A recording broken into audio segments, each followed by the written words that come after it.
We've got some brake issues. The problem is our calipers on Emma's side aren't working. It's because the brake shoes on my side are fine. What are yours like? Skinny. Gone. Mine are okay though. We don't know whether it's a weight displacement or not. Are you calling me fat? No. Wow. If it was a Wow. if it was a weight displacement, it would probably be on what a stitch. Oh, what a stitch.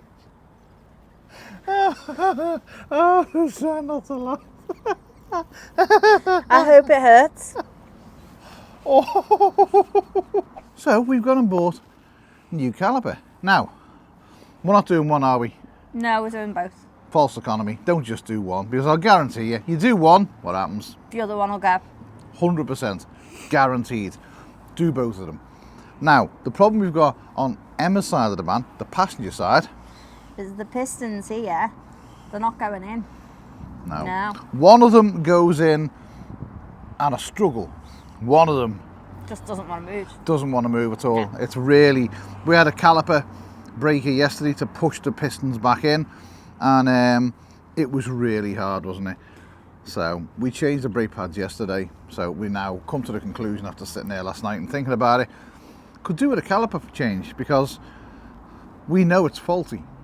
Yeah, that wasn't a nice drive, was it? No, we know, but we know the caliper's faulty, so we're going to get to changing them, because you don't want a faulty caliper. You see any birds? No. No. So we know the calipers are faulty. May as well change both of them. Now we've given ourselves a time scale on this, haven't we? Yes. Yes. 20 minutes per side. Hold on a minute, you said half an hour per side. 20 minutes per side. We think we can get them done in 20 minutes per side. That is not including the bleeding process. The bleeding process may take a little bit longer, but to get the caliper off, get the new one on, 20 minutes. You ready? said 30 minutes. 20 minutes. Let's go. And we haven't even jacked the van up yet. That's going to be in counting in the time. I'm going to jack the van up. What are you going to do? I'm ready with the gun. Okay, you may want to put it on reverse then. Okay.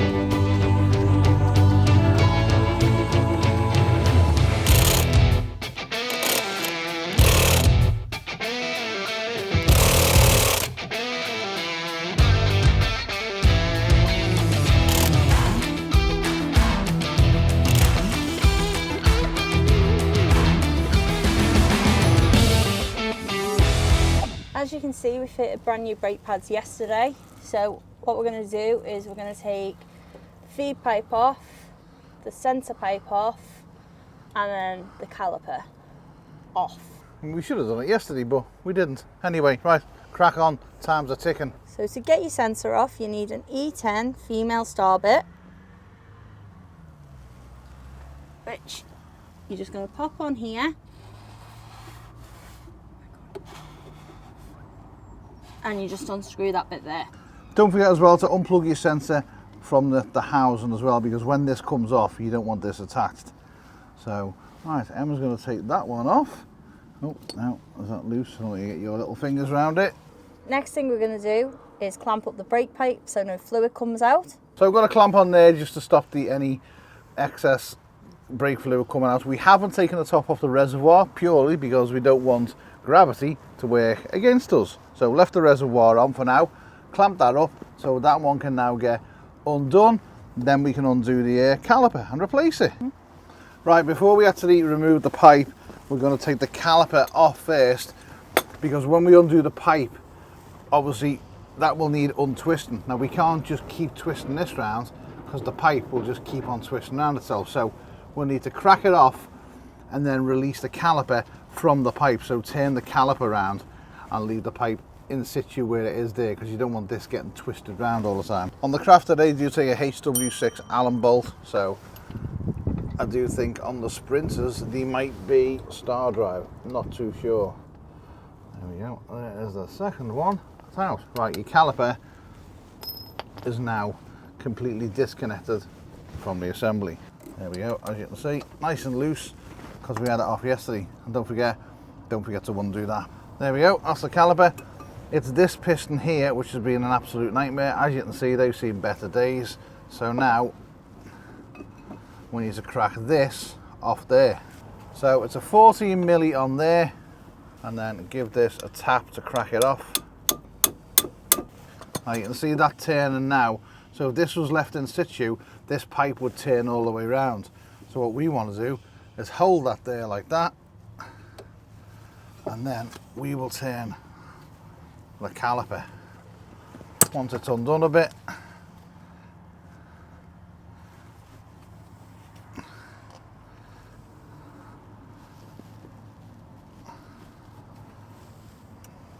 we will get a bit of brake fluid that will come out. That's natural. Couple more turns.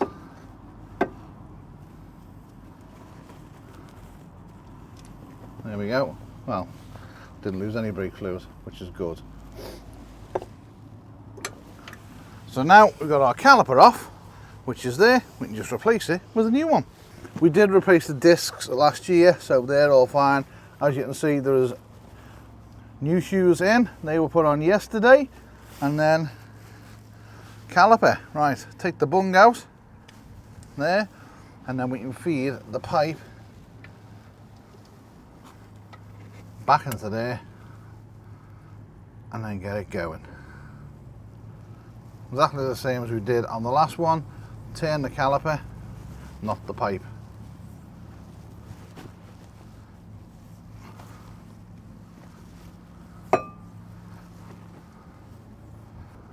Right, that's now tight. Just nip it up for now, because when we get it loaded and locked on, then we can tighten it back up. Right, let's get this caliper back on the frame.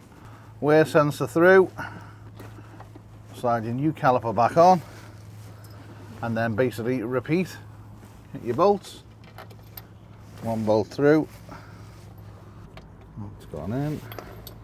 The bottom one,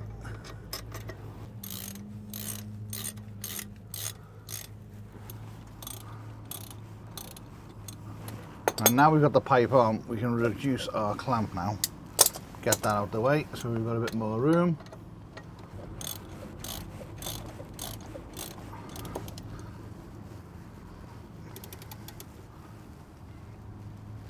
There we go, you don't need to go mad, you don't need to go hammer and stuff.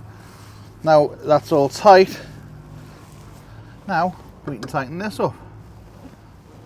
So your 14 milli on there.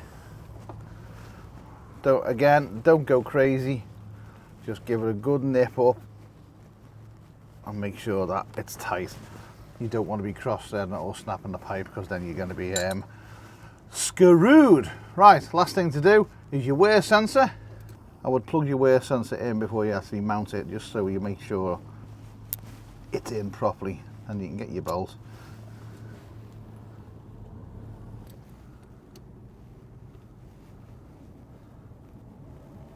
There we go, nip it up tight. Again, don't go crazy, it doesn't need it. Last thing to do is put your covers, which you will get with the calipers. Put your new covers on, your dust covers, one on the top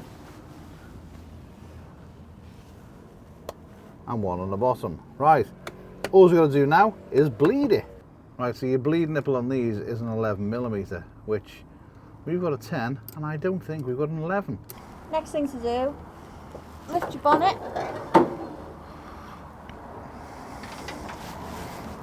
Oh, someone's too small. And then you're going to take off your cap from your brake fluid reservoir. Right, so to bleed the brakes, dead easy, dead simple. You will need an 11mm. We didn't have one. Well, we did have one, didn't we? Yeah, Emma's dad's old toolkit comes in handy sometimes, that, doesn't it? Do you know what? He just keeps on coming to the rescue. Popping up. So we had an 11mm nipple on the top. Emma's going to go in. She's going to push the brake pedal down, and I'm going to bleed at this end. First of all, we're going to top the reservoir up, because we are going to lose a bit of fluid.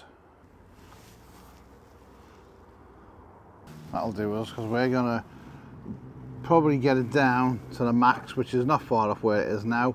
So You get in and start pumping. Okay. Right, need a bit of pipe for over the nipple. There we go. Washer hose pipe. Let's hope it goes over and stop all the mess. Yeah, it's gone on. Right, now with the pipe on, we can literally just put the rag on the floor. I can get the spanner over it, and then we're not getting any crap. We're not getting any crap coming out of this going onto the nice new brake pads, brake disc, you know, anything else. So that will go on the floor, down there onto a rag. Right, give it a pump, babe. Right, hold it in and let it go to the floor.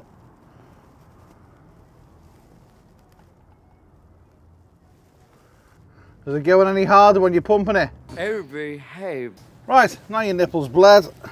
Take your pipe out, give it a bit of a clean. Okay, so once you finish bleeding your nipple, don't forget to put your cover back on. So the round bit goes on there, and then you pop that on over, because you need to keep your nipples safe from dirt and dust. Wheels are back on and it's time to go for a test drive. Right, the brakes seem to be fine. There is no rubbing, no scraping, no noise. Nothing seems to be clunking about. Brake fluid is all fine, it's all good. Test drive was great, no problems at all. A little bit spongy at first, but that's to be expected because new calipers, new brake pads, and we've not so long ago done the discs as well. So you've all got to bed in a little bit, but stops like that, no problem at all.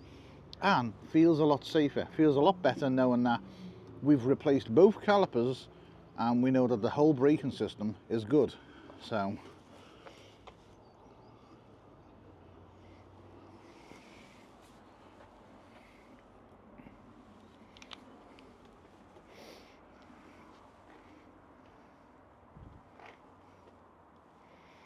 I guess now we've got to do the backs, haven't we?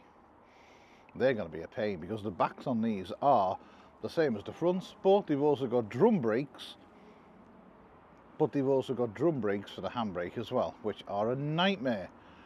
But as far as I know, they're all fine and they all work okay. We haven't long replaced the brake pads in the back anyway, but I guess it doesn't hurt to have a check because you never know when there's going to be a problem. Right, bonnet down, go in, get a wash, and we're done. Might be some more videos over there that you might like as well. Also, if you do want to get yourself an Uno, links are down in the description. That is a brilliant little device. Right, going. Catch you later.